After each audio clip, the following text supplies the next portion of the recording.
How do I know that? Oh yeah, it is. Yeah, okay. Yeah. All right, so I'm just with Siraj. We've just been through all the caseload, all the patients, and we're just going over the structure of the program. And the clients are here for 6 weeks or 8 weeks. Okay. The first week is detox. Yeah. And there's no phones. Yep. And that's to disconnect, to settle the client. The next 3 weeks, they have phones from 12 to 12:30 to 1:30. 12:30 to 1:30. Yeah, and then from 6 to 8 at night. That correct, right? Yeah. Yeah. And in the final weeks, the final 2 weeks, they can have their phones all the time. Okay. Why do we do it like that? Okay, so first of all, we do it to settle the client and to see how the client engages in detaching from the family. So here we got the family, yeah, and you've sent your loved one to us, yeah, and we watch and see how they settle and respond. Do they want to talk to the family? Do they not want to talk to the family? What is the relationship like? And how well do they listen to the rules? Yeah.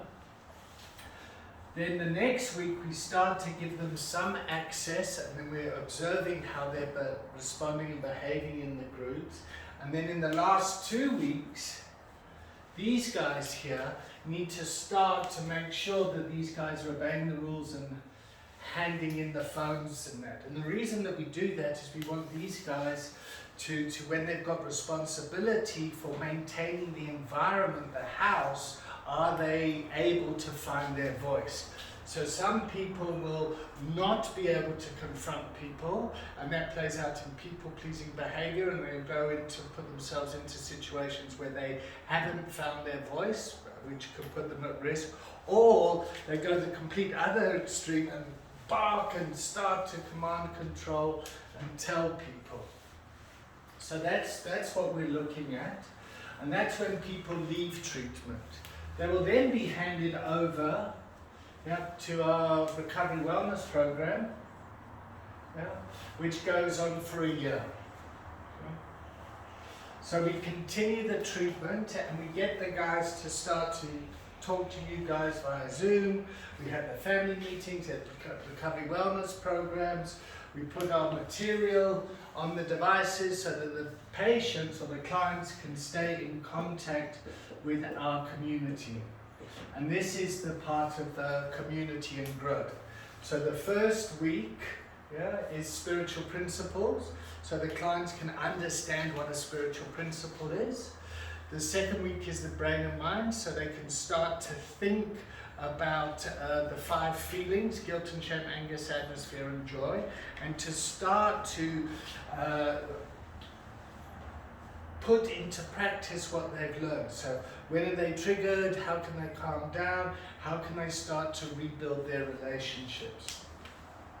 And if we look at our program going a year long, and the average cost of using is 30 euros a day, that's 900 euros a month. By the time they get to 10 or 12 months, they would have gotten a return on their investment for treatment. So clinic comes from French, it means place of bedside learning, and we are trying to teach our patients, we treat them as students, are they learning about a culture of recovery and the continuum of care that we're offering. Yeah? Our clients will most probably they'll see a GP when they come in, a general practitioner, and then after 2 weeks they'll see the psychiatrist if need be. And the reason that we do that is we want the medication to be effective, to impact the right diagnosis, but we need the biology to be detoxed. The body to be at a kind of a baseline that we can then see. And then around here, this kind of time, there's a lot of anger that might come up. Yeah? And as a treatment facility, we need to contain that anger. The team know about the anger, but our clients might start to leak out and get critical of the process and freak out and tell everyone. And what we need to do as a team is understand what's going on, that it's a good thing, and to contain it. And to put the responsibility back on the client for their behavior. What are they doing to create this chaos in their life? And what do they need to take responsibility for? And what we need to do as a team is to stay united, to keep talking and to keep explaining what is going on. So what will happen is they'll freak out here and then they'll criticize the bedside lamps, the shower, the food, the environment.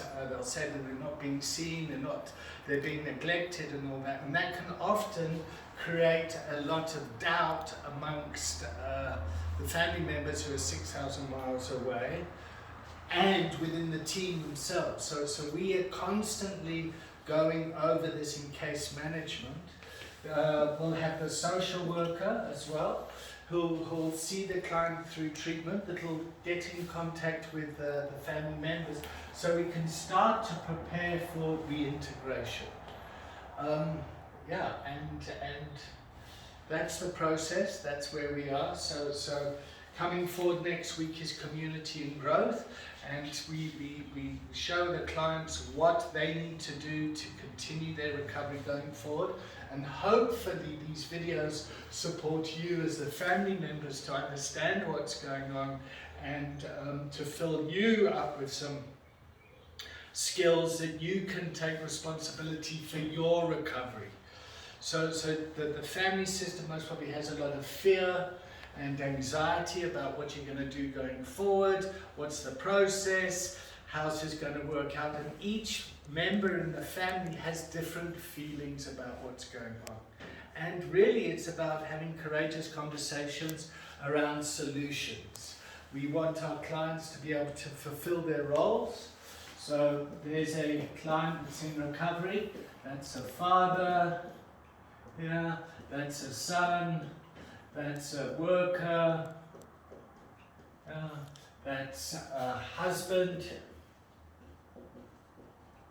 yeah, and what has happened with the addiction, this part, the addiction,